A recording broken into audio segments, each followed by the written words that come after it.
नमस्कार, यहाँहरुलाई हार्दिक स्वागत छ।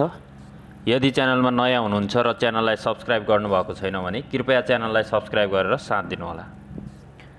यो भिडियोमा मैले मोबाइलमा तपाईले डेस्कटप मोड कसरी लान सकिन्छ, मोबाइलमा काम गर्दा गर्दै अर्थात मोबाइलमा कुनै कामलाई डेस्कटप मोडमा गर्नु पर्यो भने कसरी लान सकिन्छ, डेस्कटप मोडमा कसरी जान सकिन्छ, अर्थात कुनै पनि काम गर्दा गर्दै त्यो कामलाई डेस्कटप मोडमा कसरी हेर्न सकिन्छ भन्ने कुरा देखाइरहेको छु। तपाईहरुले भिडियोलाई पुरा हेरेर प्रतिक्रिया दिनु होला। सबैभन्दा पहिला मोबाइलको गुगल क्रोम जानेर छ, त्यहाँनेर क्लिक गर्नुपर्ने हुन्छ। हामीले गुगल क्रोममा क्लिक गरिसकेपछि इन्टरफेस यसरी खुल्छ। यो खुलिसकेको इन्टरफेसलाई हामीले सबैभन्दा दाहिनापट्टि माथिल्लो कर्नरमा तीनटा डट छ, जानेर त्यो तीनटा डटमा क्लिक गर्नुपर्ने हुन्छ। तीनटा डटमा क्लिक गरिसकेपछि हेर्न सक्नुहुन्छ कस्तो देखिन्छ।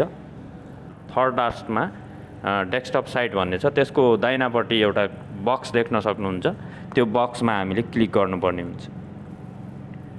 क्लिक गरिसकेपछि डेस्कटप मोड आइसकेको छ। अब हामीले यहाँनेर जे पनि काम डेस्कटप मोडमा गर्न सक्छौं।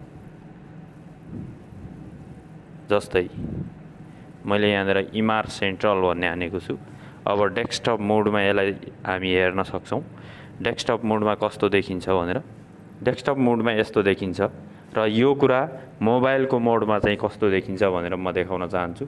फेरि त्यही तीनटा डटमा जाने, तीनटा डटमा गइसकेपछि यो टिक लगाएको छ जुन डेस्कटप साइट भन्ने, त्यसलाई हटाइदिने। त्यसलाई हटायो भने यो मोबाइलको मोड बन्यो।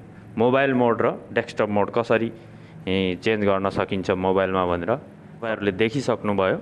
भिडियो इन्फर्मेटिभ लाग्यो भने शेयर गरिदिनु होला। यहाँहरुको महत्त्वपूर्ण समयको लागि आभारी हुनेछु।